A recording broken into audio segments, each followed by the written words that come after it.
যেতিয়া পীযুষ হাজৰিকা ডাঙৰীয়া মন্ত্ৰী আছিলে তেতিয়াও আমি প্ৰচেষ্টা চলাইছিলোঁ যে প্ৰাদেশিকৰণ হওক বা কন্ট্ৰেকচুৱেলত হওক আমি কৰ্মচাৰীসকলক নিশ্চিত দৰমহা যাতে পাব পাৰে তাৰ ব্যৱস্থা কৰিব লাগে। সেই সময়তো বিধানসভাত আইনখন পাছ হোৱাৰ পিছতো বিভিন্ন কাৰিকৰী কাৰণত আমি আইনখনক ৰূপায়ণ কৰিব নোৱাৰিলোঁ আৰু তাৰ ফলত কৰ্মচাৰীসকল চৰকাৰীকৰণ বা প্ৰাদেশিকৰণ হ'ব নোৱাৰিলে। মই নিজে দেখিছিলোঁ যে মন্ত্ৰী অজন্তা নেওগ আৰু মন্ত্ৰী পীযুষ হাজৰিকাই সেই সময়ত বহুত প্ৰচেষ্টা কৰিছিল, ব্যক্তিগত প্ৰচেষ্টাও কৰিছিল আৰু গোটেই প্ৰক্ৰিয়া সম্পূৰ্ণ কৰাৰ পিছতো শেষ সময়ত ই থাকি গৈছিলে। এইবাৰ আমি আকৌ এটা প্ৰচেষ্টা চলাইছিলোঁ আৰু বিভিন্ন আইনগত আসোঁৱাহসমূহ দূৰ কৰি আমি অসম পৌৰ নিগম কৰ্মচাৰী প্ৰাদেশিকৰণ আইন 2025 আমি বিধানসভাত অনুমোদন কৰিছিলোঁ আৰু এই আইনখনত 2013 চনৰ 4 ছেপ্টেম্বৰ তাৰিখৰ পূৰ্বৰে পৰা কৰ্মৰত আমি কৰ্মচাৰী বা বিষয়াসকলক প্ৰাদেশিকৰণৰ সুবিধা দিছিলোঁ। লগতে আমি এটা ব্যৱস্থা ৰাখিছিলোঁ যে চৰকাৰী কৰ্মচাৰী নিযুক্তিৰ দিনটোৰ পৰাই আমি তাক ধৰিব লাগে। ফলত বিত্তীয়ভাৱে কিছু কৰ্মচাৰী নিজকে ডিসএডভান্টেজিয়াছ বুলিও ভাবিব পাৰে ইনিচিয়েল পিৰিয়ডটোত। সেইবাবে কোনোবাই যদি নিজে প্ৰাদেশিকৰণ হ'ব নোখোজে তেওঁলোকে বৰ্তমানৰ দৰে পৌৰ নিগম নিকায়সমূহৰ পৰা দৰমহা লৈ নিজৰ কাম কৰি থাকিব পাৰিব। 1044 গৰাকী কৰ্মচাৰী আমি প্ৰাদেশিকৰণত অনুমোদন জনাইছিলোঁ আৰু 634 গৰাকীয়ে এই প্ৰাদেশিকৰণৰ বাবে সন্মতি দিছিলে আৰু আজি আমি আপোনালোকক নিযুক্তি পত্ৰ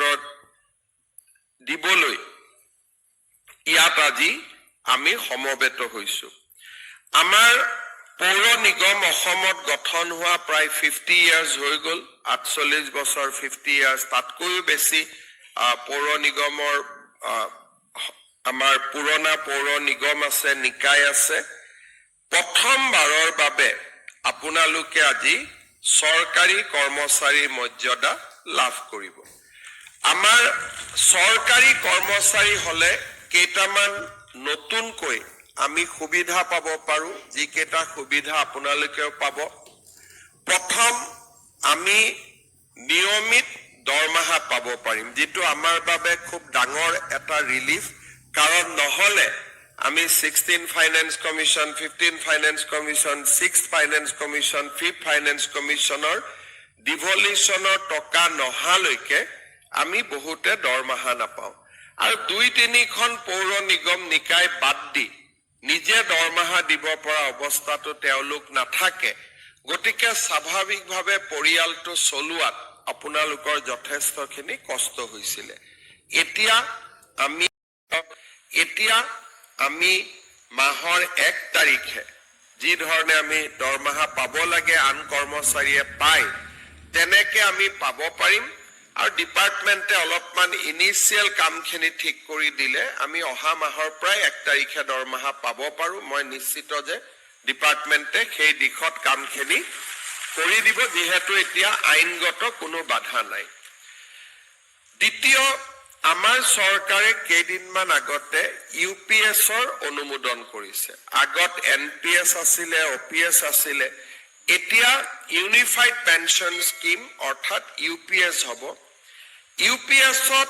16% কণ্ট্ৰিবিউশ্যন ষ্টেটে কৰে, 10% কণ্ট্ৰিবিউশ্যন কৰ্মচাৰীয়ে কৰে। কিন্তু পেনশ্যন আৰু যি আমাৰ পেনশ্যনৰ লগত যিটো ডিয়াৰনেছ এলাউন্স, সেইটো আমি আগৰ OPSৰ দৰে পাম যদি আমাৰ 10 ইয়াৰ্ছতকৈ ওপৰত চাকৰি থাকে। আৰু 10 years চাকৰি থাকিলেও আমি এটা নিৰ্দিষ্ট পেঞ্চন পাবলৈ সক্ষম হ'ম সেই বিষয়ে আজিৰে পৰা আপোনালোকে UPSত নিজক অন্তৰ্ভুক্ত কৰিব পাৰিব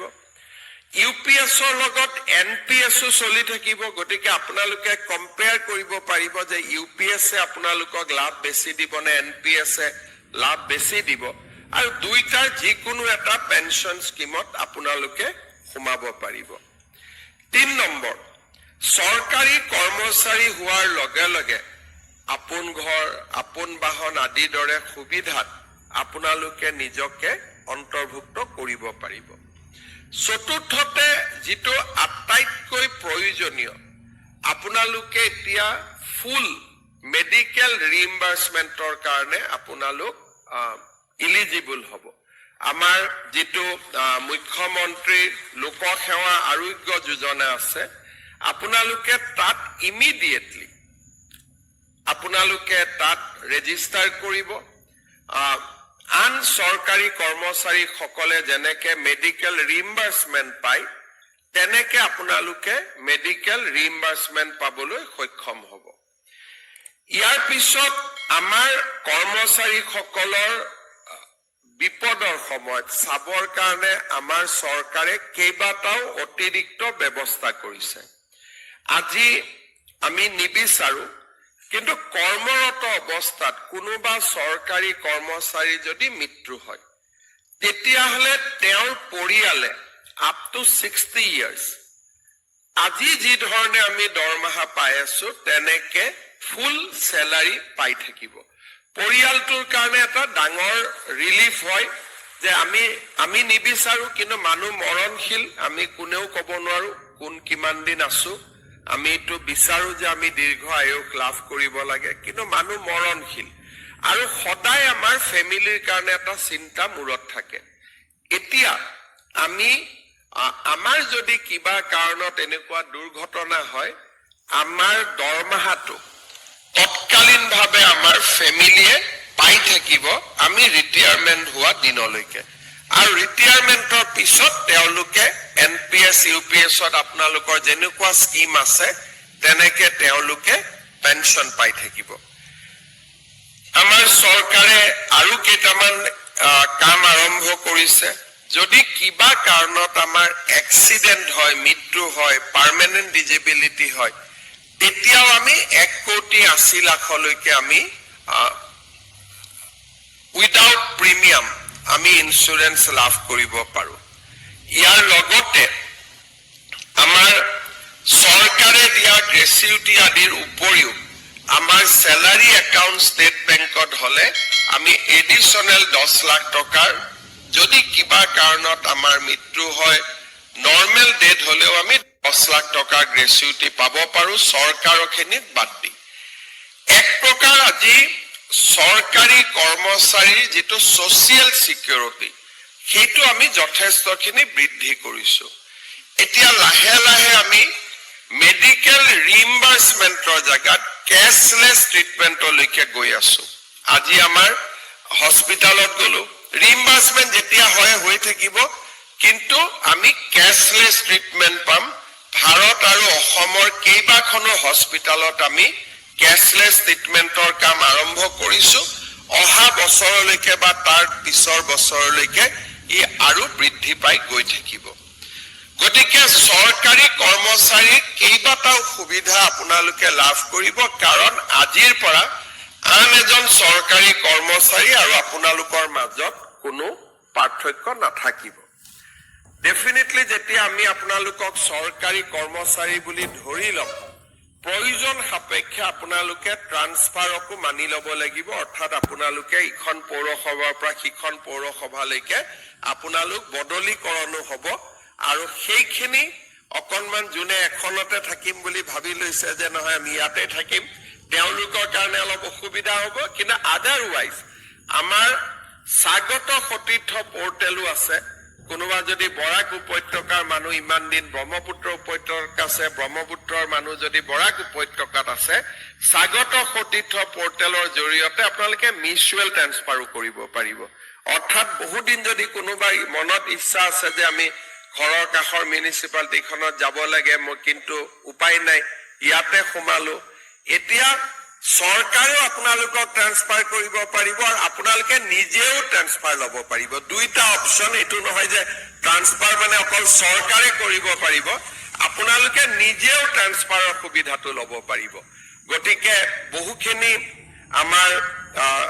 ই এটা আমাৰ জীৱনলৈ পৰিৱৰ্তন আনিব। পৌৰ নিগম নিকায়বিলাকক আমি শক্তিশালী কৰাৰ কাৰণে কেইবাটাও ব্যৱস্থা লৈছো। এক্সিকিউটিভ অফিচাৰ আপোনালোকে দেখিছে এতিয়া ষ্টেটে ৰিক্ৰুটমেণ্ট কৰিছে। ডিব্ৰুগড়, শিলচৰ, গুৱাহাটীত